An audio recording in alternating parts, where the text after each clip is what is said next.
Before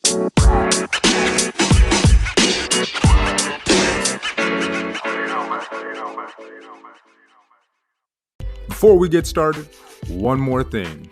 If you want to get any PE gear, be sure to check out TotalManShop.com. That is TotalManShop.com. And use the promo code MHS2020. Promo code is MHS2020 and get 12% off. Be sure to check out their wide variety of all kinds of good quality PE equipment. All right? And that's promo code MHS2020 for 12% off. And the website, once again, is TotalManShop.com.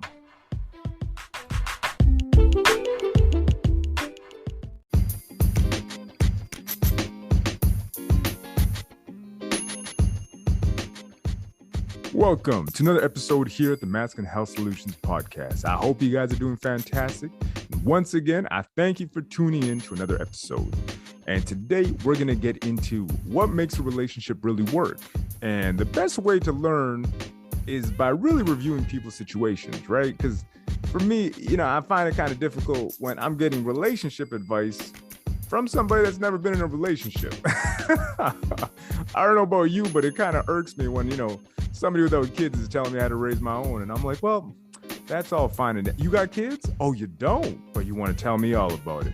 You know what? Save it. I don't want to hear it. However, I talked to Dave Gold and he was telling me, hey, I got this beautiful relationship. And I really want to talk about, how I made my marriage work. And he told me, I would love it for you to have Juli on and, for her and I to really discuss what makes a relationship so special. And I'm like, you know what? I love that. I love the fact that people want to talk about, things and situations that they've gone through, but how they've actually, gotten over them. They both went through difficult times in previous marriages. However, this time around, they really talked about subjects, that I think a lot of us are missing out on. And it's a lot about personal growth. And I think for anybody that's looking to have a healthy relationship, this will really, really help them in that regard. Because when it comes to having a healthy relationship, it's a lot about, okay, shoot, I got to be a little bit more vulnerable. I got to bring my defenses down. And Dave really did an awesome job in talking about how he had to let go of, certain ways of thinking. He had to let go of, his quote unquote identity and how, if he was really determined to make it work this time with the love of his life, he had to rediscover himself and he had to work on himself. And I found it very relatable for a lot of guys. And I think that, yeah, sure, there's a lot of toxicity out in the world and there's a whole lot of craziness. And like I always say, there's a whole bunch of funkiness going on. However, it's important for us to focus on the positive side of things, man. And talking to Juli, it was wonderful to get a female's perspective on, what she had to do to make sure that it worked on her end too. Because it takes two to tango, man. It can't just be one side or the other, and we can't blame each other. In fact, we got to learn how to work together and make the relationship, the marriage, as beautiful as possible. And when it comes to living a healthy life, the whole purpose of me, really making Masculine Health Solutions was all about finding different ways for us guys to really figure out how to navigate through this life. But more than anything, what I want to see is dudes thriving in every aspect of life, whether it be developing yourself via PE, got to make them gains too, or getting, in good shape at the gym. Pretty important is, your mental health along with your relationships. Basically, I want to cover the whole gamut when it comes to us guys being healthy. And so, I thought it'd be fantastic to have Dave and Juli come on, talk about what makes the relationship as special, and most importantly, what makes it, really work. Because at the end of the day, if it ain't working, it's no good. But without any further ado, let's jump into this episode, and I hope you can take a whole lot of wisdom from it. All right, enough of my yapping. Let's jump on in, guys.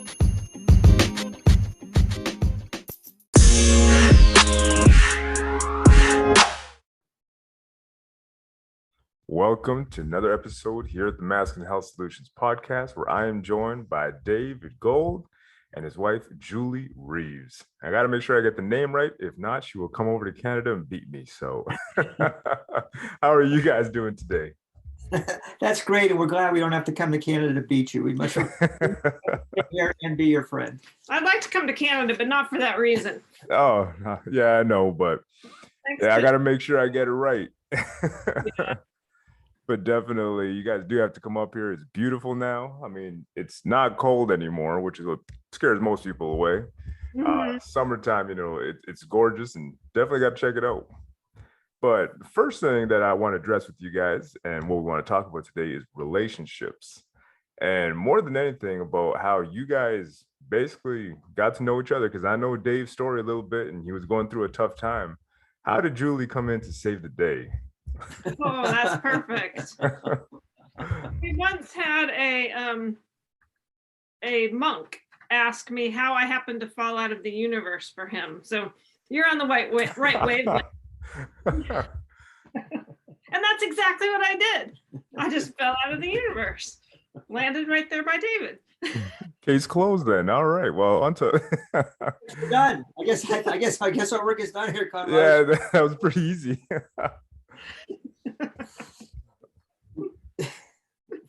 Now we don't know where to start after that.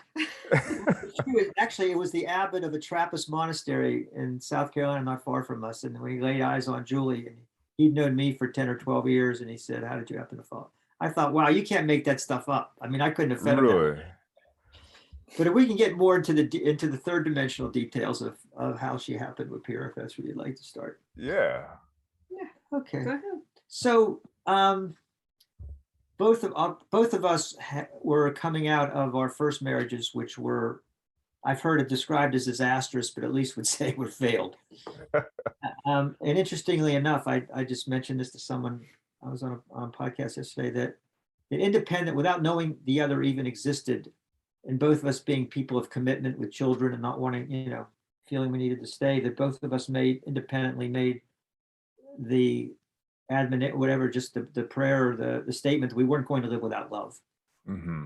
I think that's really important when you're in a relationship that isn't what that there isn't the love you want, but you think you need to stay in it. And that, I think, was part of the impetus. I had been separate. I'd been out of my marriage for about 4 years, and nothing was going on in my romantic life, which we can talk more about later, which was kind of discouraging and disquieting. Like, what the hell? I'm not that bad looking, After 4 years, I should be able to get a date. My daughter was in 7th grade, entering the 7th grade class here at a private school, at a Waldorf school close in the area, close now to where we live. And I had volunteered to be the welcoming ambassador to the class to welcome families in so they would feel more welcome, incidentally, than I felt when I came in. And Julie was one of 4 names on a spreadsheet. I didn't know who she was or what she was, but enough to say that when I spoke to her, there was something about her that made me literally sit up, literally and metaphorically sit up straight. Yeah. About her. And the more that I go, as you know from our conversations, I go deep pretty quick. We don't spend much time talking. No, yeah, just kind of jump in. Yeah, we did. And I did that with her, and she continued to meet me there. And not only did she meet me, but she would go even deeper or higher, depending on how you move my hands here. And I was really impressed with her depth and with the courage to do that with a total stranger, especially with someone of the opposite sex, where you can pretty often, you find that you think, what the heck was that about? They think I'm trying to, on the make or something. And I know when I hung up, we talked for an hour and a half. And when I hung up the phone, I thought, oh, this is someone special. And in fact, I looked her up and I saw her Facebook picture. Oh, she's good. So I think you can talk about what it was like on the receiving end of that phone call. Well, I won't go into too many details of the phone call itself, other than to say I did a few times wonder, like, why am I telling this man who I don't know, who I just met on the phone, that I'm going through a divorce? Like, I hadn't even told many of my friends that, my closest friends, people in our community, I hadn't shared it with. So why am I telling this total stranger? And sometimes strangers are safer, because they don't know you. But David also had the capacity to hold that. I could tell he had the capacity to hold it. And after we talked, when I hung up the phone, I was just kind of blankly staring straight ahead at my desk, and I heard really clearly in my head the words Julie Gold. And but I never thought for an instant, it did not enter my mind for the slightest even fraction of a second that I would be married to him someday. What I thought, because I had studied dreams a lot, I thought, I wonder what kind of gold he's going to bring into my life. Huh. Both are true. He brought in a lot of gold and we're married. And she's not Julie Gold. I'm not Julie. So the joke's on me. That's the irony in that, because it's kind of, previous to this, you're saying that, it's like, no, I'm Juli Reeve.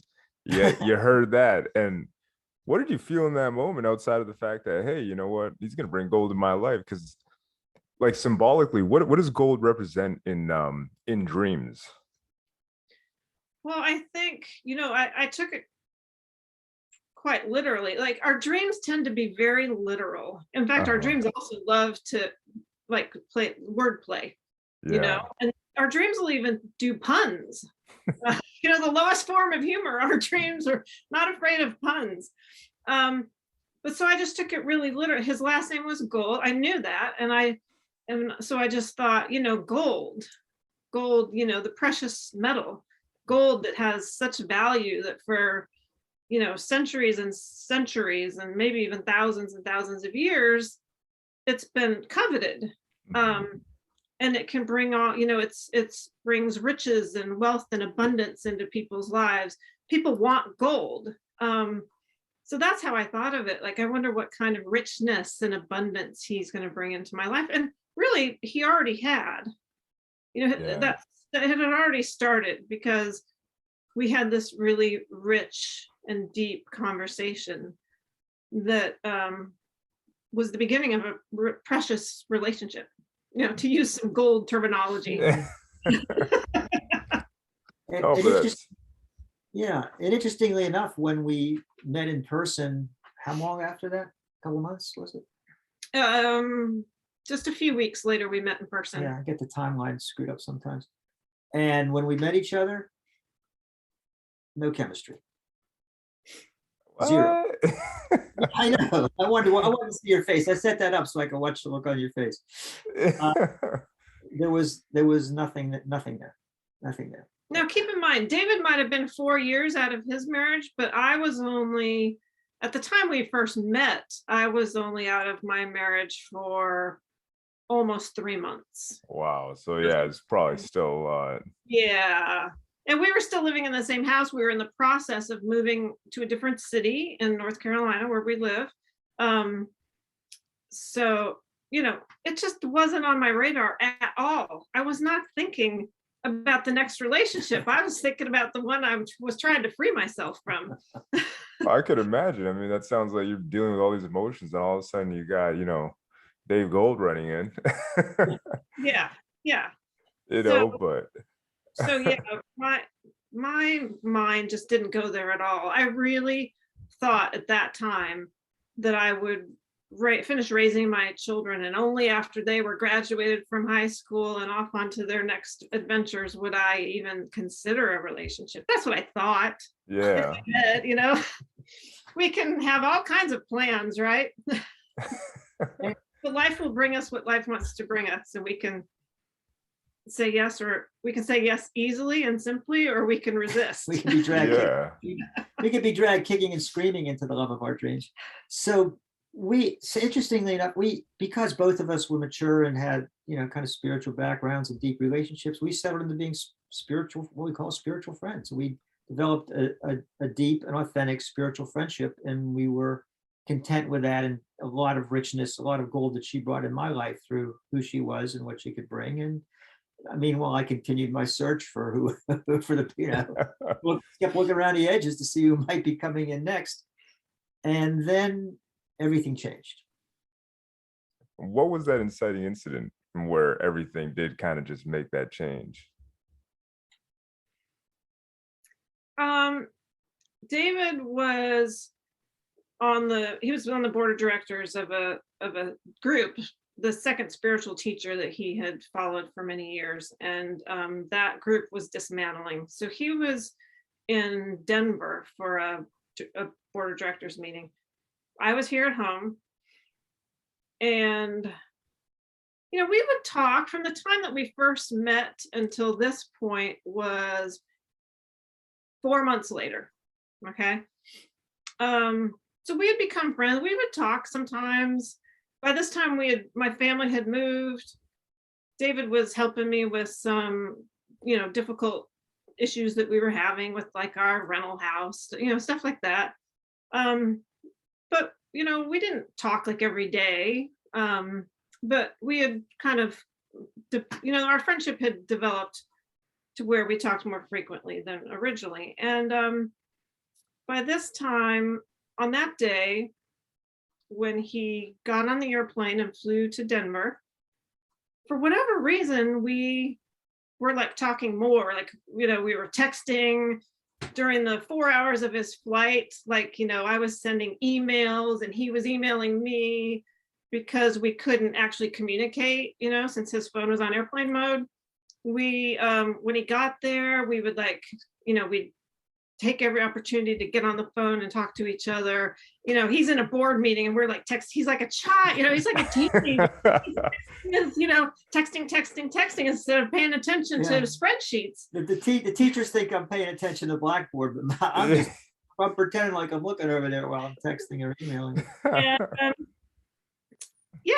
And we didn't know what was happening. We just knew that I could feel, I'll speak for myself, I could feel that some energy had changed, but I didn't know what it was, but I was definitely caught up in like the slipstream of it.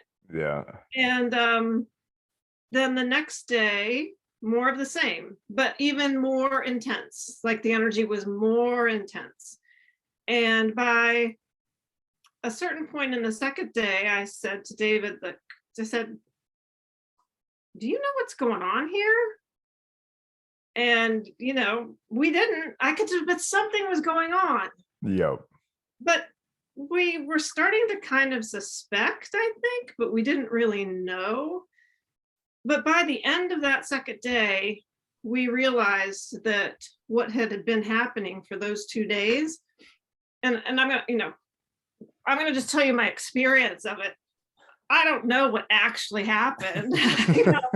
If at the end of our lives, all the secrets of the universe get revealed, then we'll know. But we'll come back on for another episode after that. Yeah, definitely. But what it felt like to me and our experience of it was like a door had opened. And before that, we had been on one side of the threshold. And during those 2 days, we were in the process of crossing over to the other side of this threshold.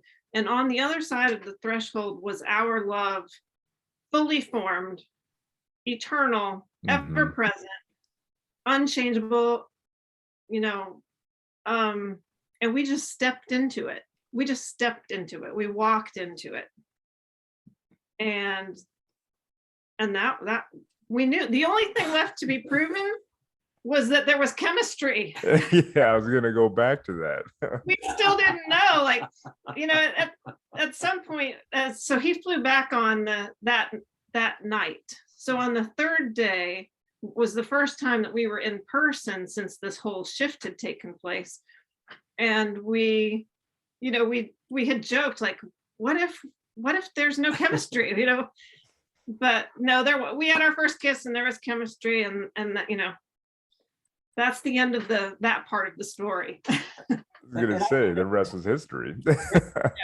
And I'd like to add some just from the male point of view too, because I was just a typical idiot male in so many ways. And part of it is that we have ideas. Men and women have, but I had ideas. She's a friend, boom, box category. And we've all situations where we've misread something, or, we get into that area and we're pushing it, we wreck a friendship. So while this is going on, and this happened over 2 days, our anniversary is actually 3 days. It's 11, 12. Yeah. Wow. The first time it started, the 11th was when the second day when it was pretty undeniable, and the third day was when we got to seal the deal with a kiss. But it was all this time, something's happening and I don't know what it is. And in a way it was innocent because I had put her in the box and she wasn't going to be there. But I was happy, but not the happy you get, what it is when you like someone and they realize you like them and you get kind of exhilarated, you get that kind of rush. I was happy for no good reason. I was brought into a state of happiness that is not what I'm used to. I got too much going on in my head and too many reasons not to be happy to allow myself to be happy. That's the way before she came into my life and slapped all that out of me, figuratively, not literally. Yeah, I was gonna say.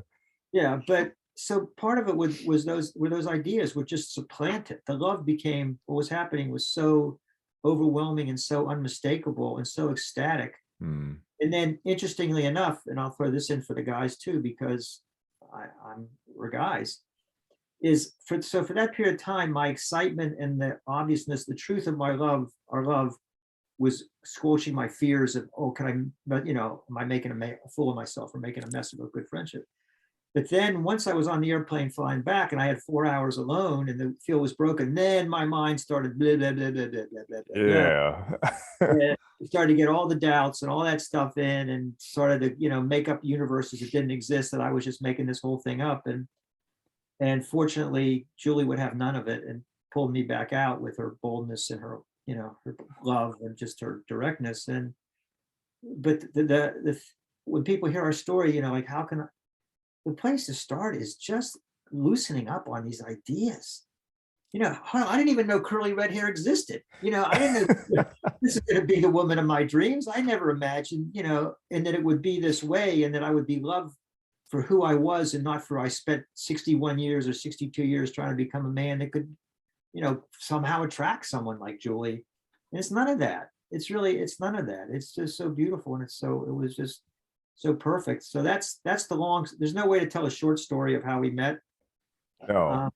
But that's kind of what I was going for anyways. I mean, I want to know the intricacies and the details, because that's but the one interesting thing that, I mean, there's still a lot I got to extrapolate, but the one thing you said right there, I think it's true, not just here, but in a lot of situations where us guys, in the way that we think, it's almost like, okay, you know what, I got to label this, put it in a box, compartmentalize, and then, I go from there.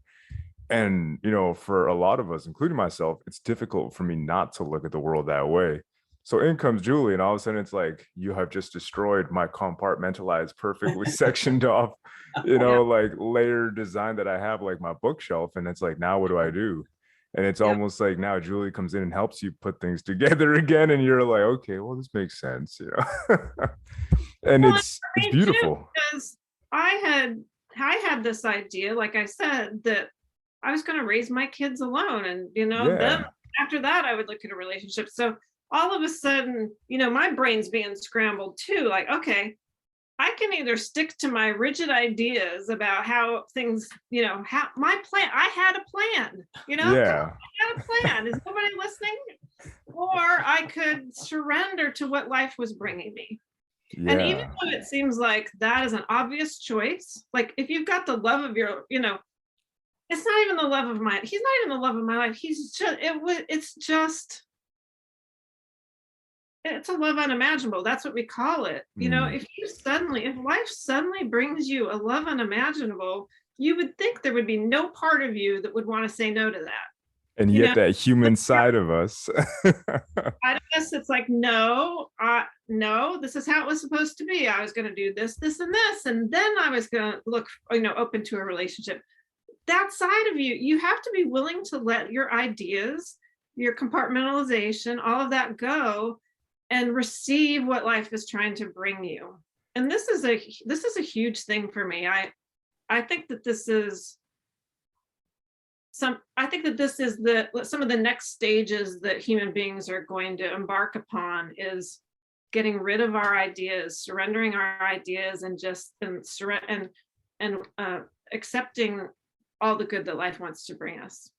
Yeah, I agree with you there, because and you mentioned the spiritual side of things too, where it's almost like, well, our third dimensional, existence. And it's funny you guys had mentioned the fourth, and well, maybe kind of implied the fourth and fifth, but I've been reading about that as well, where it's almost like, certain things exist just perfectly in this fifth dimension. And it almost seems like some of that goodness seeps in via a David Gold or a Juli Reeves into our lives, and we find that in other people or in other things. It's almost like getting lost in nature, where I kind of found that too, where it's like, oh, I see goodness everywhere, and I see perfection everywhere, and I'm kind of just lost here, and I can enjoy that moment. And I find that with my kids and my wife as well, where it's the exact same deal. I can just sit there and watch my son play video games and be like, wow, I see goodness. I see God, I Yeah. see that fifth dimension kind of seeping in here, you know? Exactly. You can see And why I love think, this guy, right? Yep. Yep. Because really, when we allow ourselves, and I'm gonna get maybe more literal than you were going with this, but when we allow ourselves, we can actually see beyond the wavelengths of light. It's like our senses on steroids. We can see something else, and that's that fifth dimension you're talking about. It's the same with hearing. We can hear beyond the reaches of our five senses. yes. And then of course intuition. I'm going to throw that in. Our intuition gets heightened, and that's that. Like I like the way you're speaking of it. It's like the fifth dimension making itself known through the third into the third. It's like an effect, the fifth into the third. But all these things are real. This isn't just some made up thing or something that sounds good. This is all very real stuff. No, and that's just it too, where I find like even for myself, like I'm pretty sure my dad at 33, because that's how old I am now, like I don't think he was thinking about this stuff. But I think now more and more people are starting to embrace it, and more people are just coming online, I guess, and aware of the fact that, like what we see here in our current dimension or our current world isn't all there is. A lot of us, I think, are searching for more, and we're starting to see it. And I think that's one of the things that you guys kind of found that was a beautiful commonality, is you guys are both into this, right? Or, Right. spiritual aspect, energy healing. And I mean, I think that probably played in nicely into your relationship as well, right? Yeah, and I think what you're talking about really is heaven on earth, Yeah. right? That's I everyone talks. guess, yeah, that's the best way to look at it. Yeah, and that's not my term. I mean, that's a term that other, that I would say higher dimensions have enticed us with in terms of what we're doing. Because I did, we talked before. I lived a spiritual life. I locked myself in a cabin. Sure, Yeah. it's not easy to do, but it's easy to stay in, to feel heaven when there's no earth.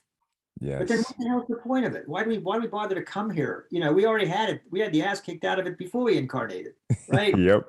Well, if we're coming down here, why are we doing this? And one of the things it's a little bit off, but I don't want to forget this. And, why would we close our eyes to that? Why would we go like this to heaven on earth? Why would we block it out?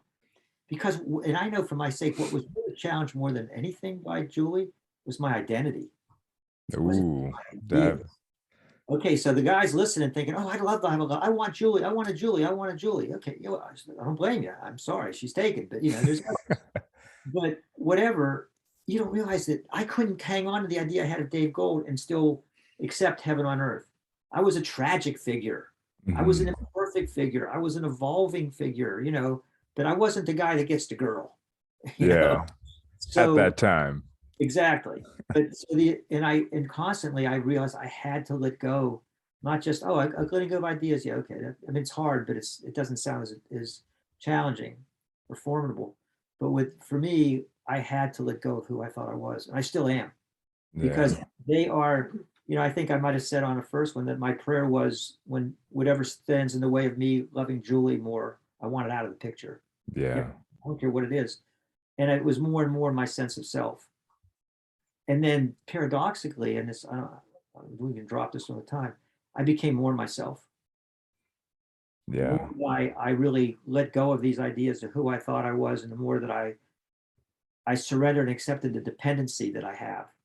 I mean, it might not be, that's a word we don't like to use, but the co-creation of what we are and how important she is in my life, and how much she is, how much who I am and what I do is intertwined with who she is. The more I'm myself, the more confidence, the more power, the more everything that essential self. Essential. Yes. It's kind of like almost that merging with the higher self, right? Yep. And that's I mean, you nailed it on the head, but it's almost like that monkey mind, the egoic self. It's almost like you got to let go to find yourself, and it's wonderful, because it's almost like you got rid of that shell that you need to protect, whoever you are, this identity that you have, and you let go of that. You surrender yourself to Julie, and obviously she can see you for who you are. And I think that's probably one of the keys to making your relationship as strong as it is. Oh, that's just so beautifully said. Yeah. And of course it's ongoing, right? Yeah. Constantly. Yeah. Tell me about it. Point where we go, okay, we got the ass kicked out of that. Yeah. Oh, But Yeah, that's good.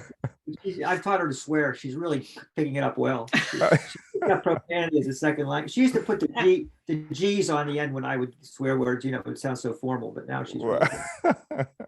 she's Then, getting good. then you get down to what I think probably a lot of it is, what does this look like in real time? What does it look like Yeah.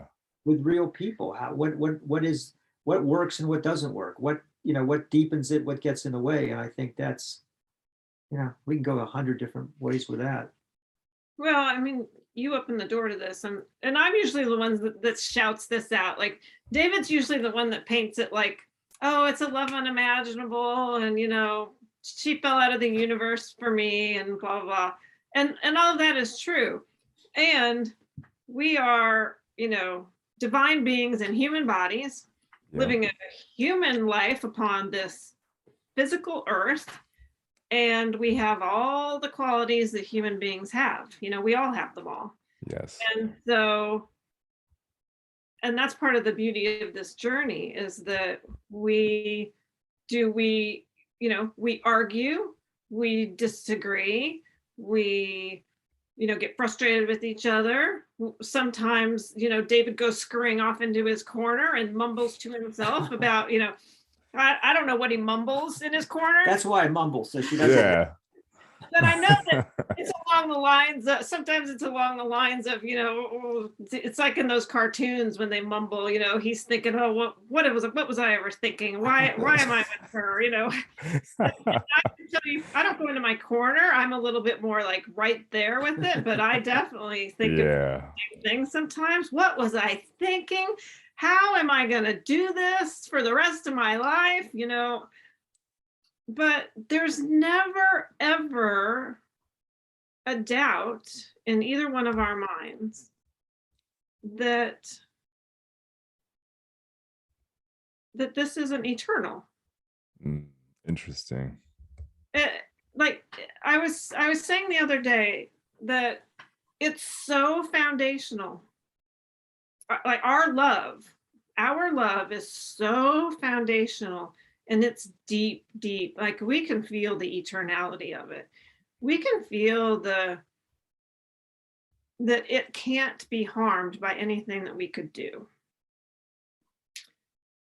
Now, that doesn't mean that we treat it recklessly. We treat it like the precious gem that it is, but we are also human, and we do all those other human things, we get frustrated and angry, and we love each other. And so, we're learning to navigate that, and I think that probably this, I think it'll probably be to some degree or other a rest of our lifetime thing, that we are learning to be these divine beings in human bodies, having a human experience together.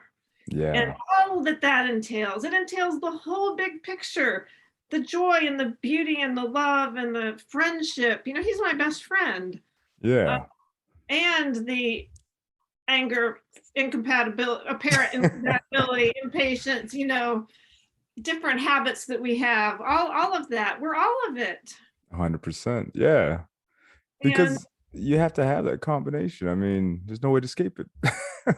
Yeah. And to think there's something wrong with it, at first when you have this divine love and you're just, you're singing, the angels are singing with you, and then I leave the toilet seat up is like my favorite metaphor, whatever the equivalent of that is, and then we're seemingly at odds, and you think, okay, we did something wrong, something's wrong. Now it's really tricky, let's say it's challenging, because on one hand, I don't want to, why poke the bear? Yeah. Right. If I know that certain parts of myself that, they're perfect and they're not conducive to, to coherence or to connection, then okay. But and still, to just not make yourself wrong, to not make the moment wrong and say, oh, it's always got to be like this. Mm-hmm. No, do I prefer it when we're in harmony? Yes. Do both of us, one of us will almost always have a rapprochement when, one of us will go first. And sometimes we both go first. Sometimes we just forget what the hell we were at odds about. But irrespective, we want that. And not having the expectation that there's something wrong when it's not all roses. Yeah. All it pops. that gives us the freedom to just be authentic to what's really happening. And you know, and so people would take that down and say, I'm giving her space, or she's giving me, yeah, in a way I mean, sometimes I am.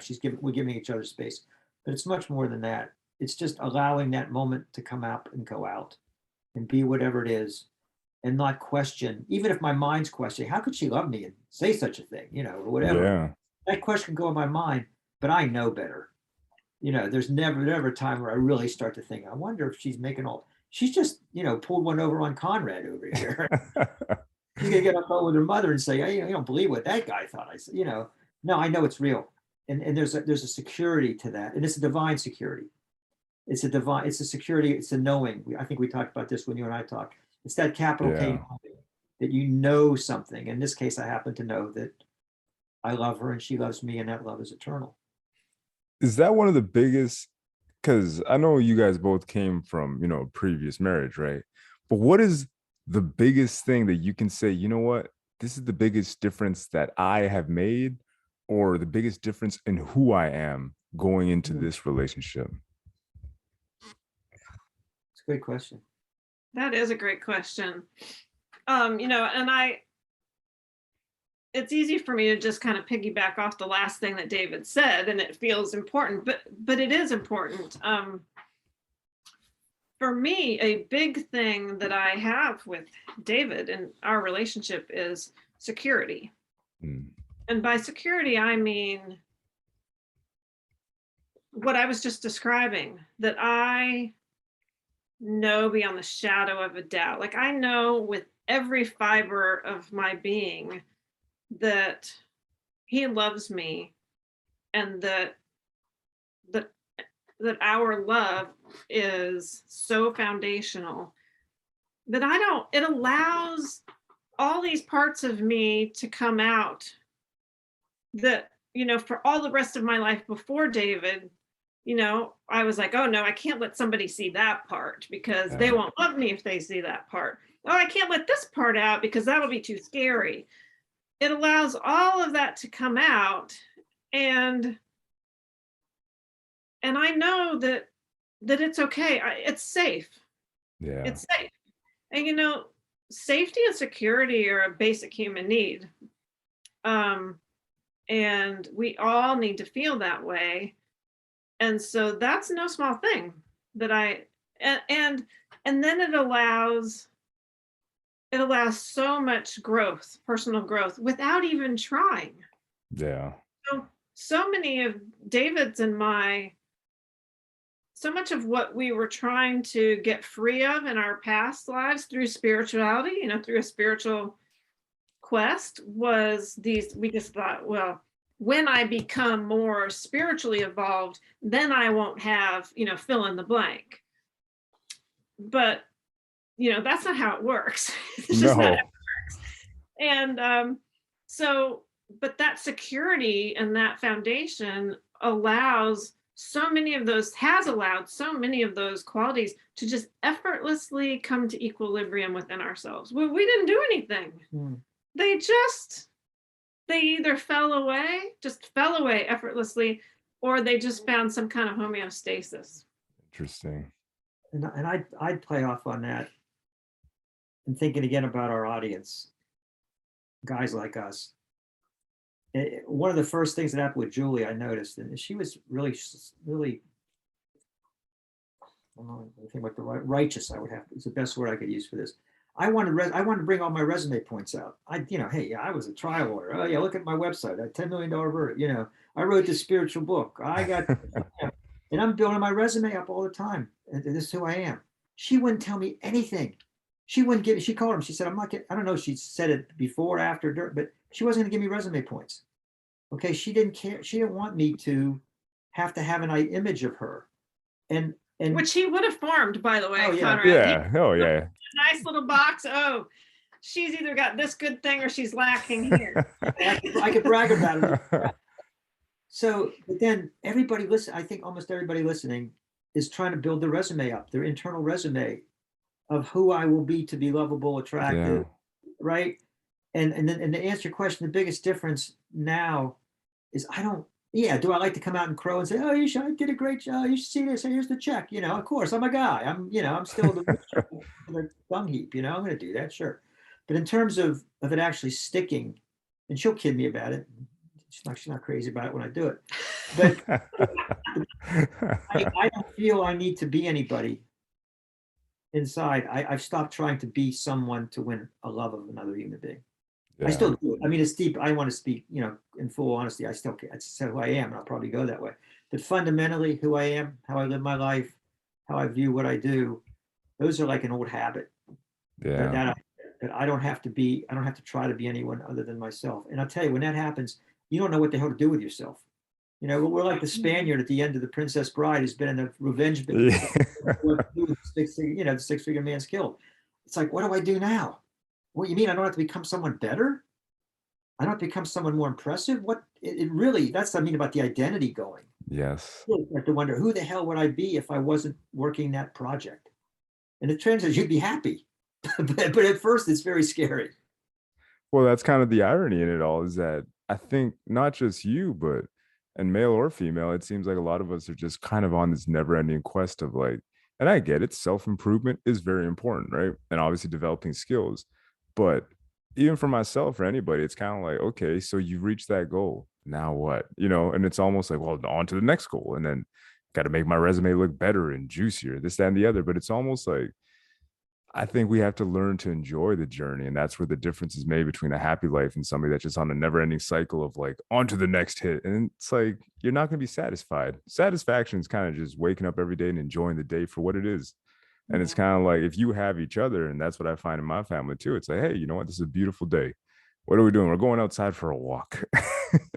And you just got to find the beauty in the small things. And it's almost like, I'm seeing my one kid grow up, and he's, like I said, turning 11 now. And I'm like, wow, I was looking at baby pictures yesterday, and I can't believe that, and I almost feel because, I was obviously, got to take care of the family, provide and all that. I wasn't there as much as I should have been, and now it's like, wow, you look back and it's not even that long ago, but you realize you got to capitalize on these moments. And I kind of feel like, life is short and it's fleeting. And I'm starting to realize that now. And it's almost like, if you find that and you're authentic and you love every day of this journey together, hey man, I don't know what beats that. That's right. That's right. We talk about doing versus being. Yeah. And, and we also talk about, David and I talk about, there's this old earth. It's kind of our current earth. I don't like to say old, but it's what we are in the process of leaving behind. And then there's this new earth that we're going toward. And we are shedding the doing, that so much of our identities we get from doing. Yeah. And that's why we call them resume points. It's like, I did this and I did this and I got this degree and I went to this prestigious college and and we think that that's what gives us worth. But that, in the end, that's nothing. No. In the end of our life, it's nothing. And if we spend our whole lives pursuing those bullet points of the resume points, at some point we inevitably end up disillusioned and we feel like, what was this all about? What were we doing? But when you step into beingness, which is in the direction of where we're going, yeah, where you live in your being, in presence, that's what life is about. Yeah. And that is so fulfilling. And when we start to live that, when we get a glimpse of that, we just want more and more because it's so deeply fulfilling. And the opposite is so deeply exhausting. Agree with that. Yeah. That's a good point to make too. I'd completely agree with you there. And you know what? I was just thinking, kind of looking at you, that if you told Julie and me, really, I'm working on myself and I'm not really there yet. We just see a perfect guy. You're the perfect 33-year-old version of Conrad. That's all we see. I mean, but in our heads, we can't imagine that. No. We can't imagine. We think this is the incomplete version. This is the imperfect version. This is not ready. This is a not yet ready for primetime version. Yeah. But just the way that we see each other, which has been the model for us, that we see, that we see you and we see others, is you just realize we would imagine us trying to fix you. Yeah. You're broken. You better write us a big check and we'll make you all, Yeah, you're perfect. And like one of my teachers said, life's perfect and it wants to get better. And that's Yeah. us. We're perfect. We just want to get better. We want more of it. Well, it's kind of, you say that, but and it's like the concept of that makes perfect sense. However, it's almost like without mindfulness, for me, I found meditation a couple years ago. And that's almost what made me step back and be like, this monkey mind is a real thing, And it's almost like you start to realize how much of our reality is based off of our thoughts. It's off of our Mhm. approach, off of how we look at things. And then it's almost like when you do change the way you look at things, the things that you look at change. And I found that to be completely true for myself, where I'm like, why is this stressing me out? It means nothing at the end of the day, Why am I Yeah. letting that person stress me out? I'm like, does he control my emotions? I'm like, no, I gotta learn to let go of that. Easier said than done though, because it's Mhm. it's Yeah. But extremely before you difficult. start loving the monkey mind too. I mean, I want Yeah, to, I that's where spent so many years trying to kill that bastard, find that Yeah. monkey.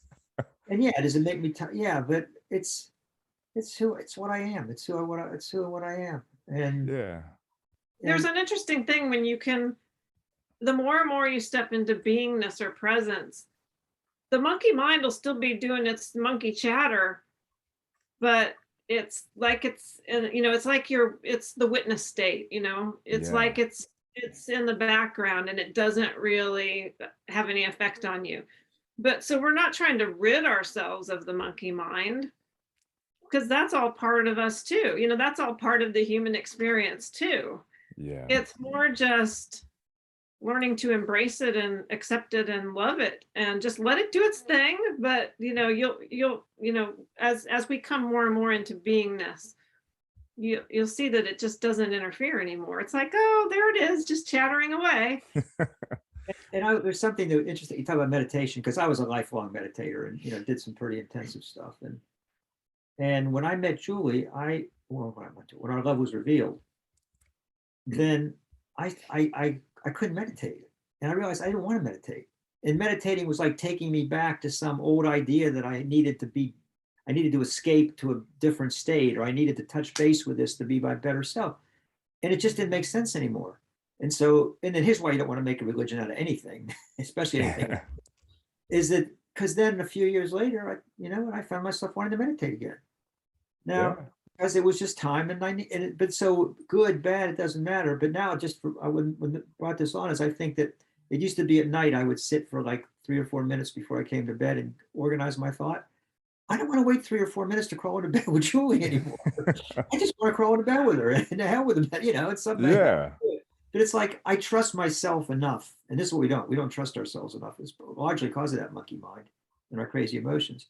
But I trust myself enough that even if I don't spend those 3 or 4 minutes, I'm not going to go crazy. I'm not going to do something. I'm going to do whatever I'm going to do, and it's going to be fine. And I don't need it. I just don't need it. It's kind of like the evolution of self though, right? It's, maybe it was a tool that was beneficial in the past, and now it's like I don't need it anymore. I'm free of it. And I think for a lot of us, regardless of whatever beliefs you may have or whatever system that you may have had kind of put into you, it's almost like you got to learn to let go. But I think for you guys, and what's been so successful is you guys learned to let go and then came together.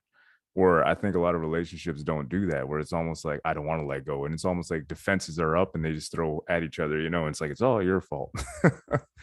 Where it's the opposite with you guys. You guys almost meshed together and came in, and you want to talk about a beautiful connection. I think it's right in front of me. Ah, Oh, thank you. And thank you. and there's something one of my teachers talked about it with and you have like relationships which are just kind of like that, like Julie's in my first conversation where we just kept pulling each other higher and higher. Yeah. And then a lot of relationships are what this teacher called narcissistic collusion, which is like, hey, Yeah. I won't mention you're 40 pounds overweight if you won't tell me I'm drinking too much. And so you have these tacit kind of, and it doesn't mean that we don't poke the bear with each other and just Yeah. Yeah. we don't just point everything out, but there's a point where are you just trying to get along and not and let these things go which are in the person's best interest, or are you Yeah. relationships? And one beautiful thing that Julie said to me, which said about us rather, was that she likes the version of herself she likes the version of herself she's with me. And I feel the same way. That's a really good way to tell. I think so. Yeah. We got a cat that wanted to be on camera too. Walk across the keyboard. That wouldn't have been good. I thought you're holding in your hand there with your snow. I thought that. Oh yeah, no, this is my cat. You know. No, but that's awesome. And I mean, one thing I do want to close off with, one piece of advice that you guys can give to just people in general that are looking to make, you know, have a solid relationship, have what you guys have. What would that be, and what would that look like? I'll go first.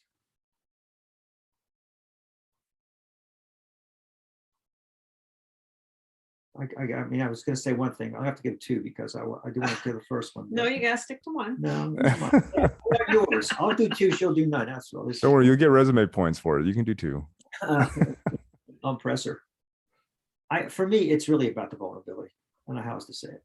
It is really just more and more, and how that vulnerability shows up is an all different. You know, at first it showed up with me being able to confess what I thought my deepest sins were to Julie and have her laugh and say, well, you know, what the hell was that about? That's what you've been carrying. Say, is that all? Yeah. Is that the best you can do? Yeah, like I say, when you get the Uzi and you know, go to kill all the nuns, you know, like, is that what happened next?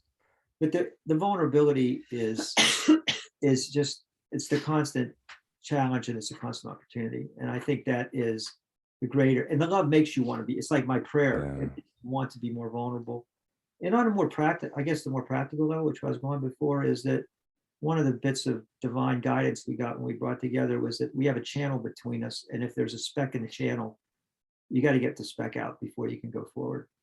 Yeah. And it doesn't mean that, you know, if we're mad for each other, I got to go, you know, tie her up in a room until we, you know, I'm going to get that speck out of us. And let's face it. No, you know, sometimes you walk away and come back, or sometimes you just stay in your mood for a while.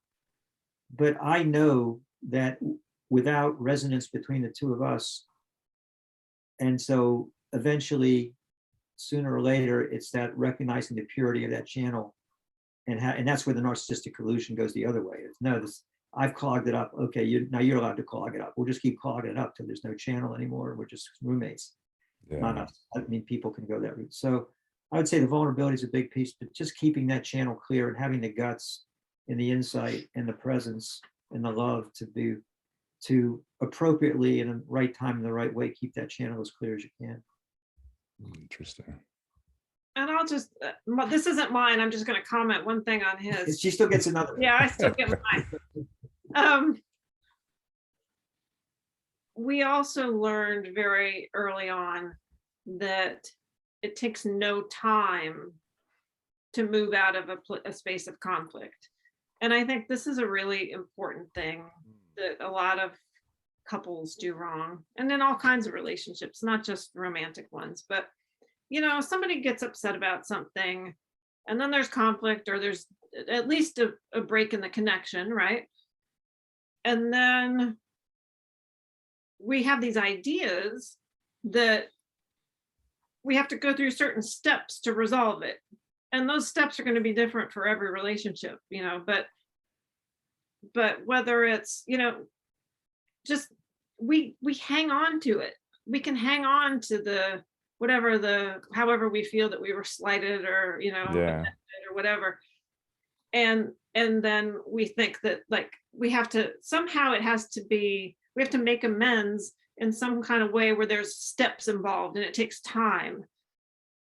What we learned is it takes no time at all to Wow. resolve a conflict. It is outside of time. It's just the willingness inside of yourself to let go and move on. And because of the trust that we have with each other and the security that we have in our relationship, I don't feel like we have to hash out every little thing and talk about it and, you know, come to some kind of agreement or conclusion. No, sometimes we can just let it go. Yeah. Just let it go and just move on. And in the next moment, we can just be happy.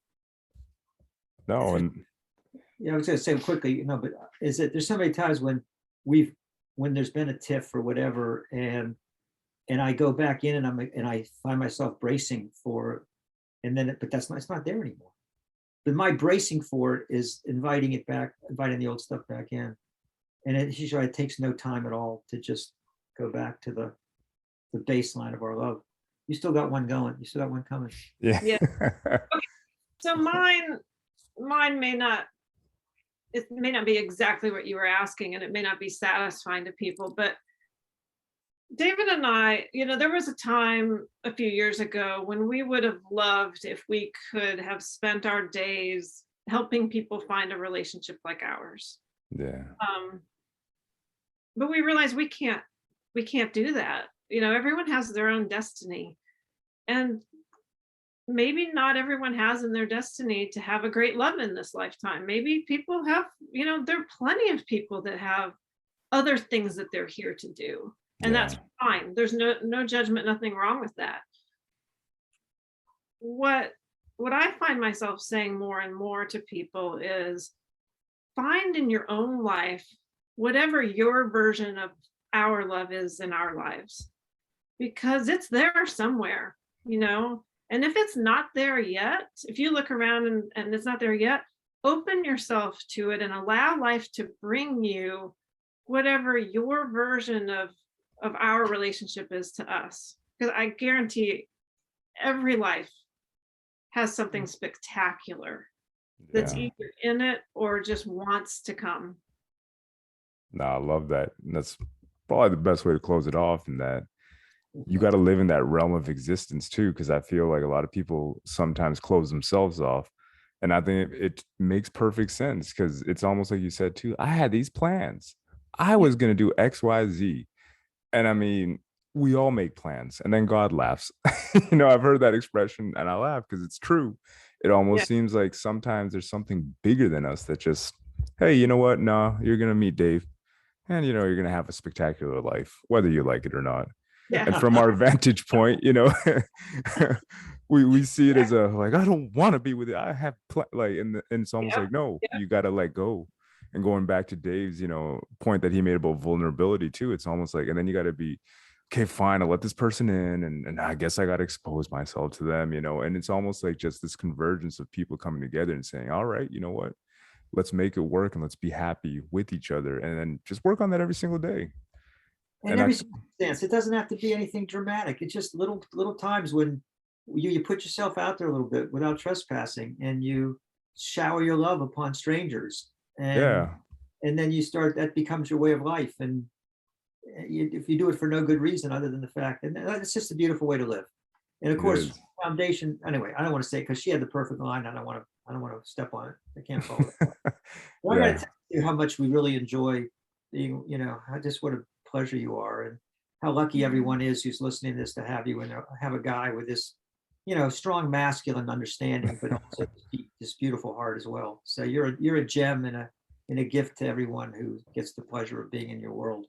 Hey, thank you, Dave. I appreciate that. Dave, Julie, it was spectacular having you guys on today. And where can we find you, Dave? What is your website?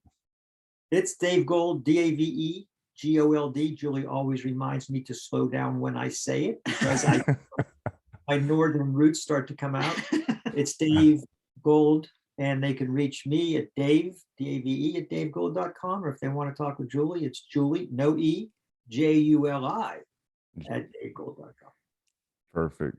On that note, guys, I had a spectacular time. I hope you did. And all the guys listening, I hope you enjoyed it. Julie, I'll let you close off. Thank you, Conrad. It's been a great pleasure talking to you. You make me look good that I have friends like you, Conrad. Hey, this because my resume points out. All right, guys, on that note, until the next episode. You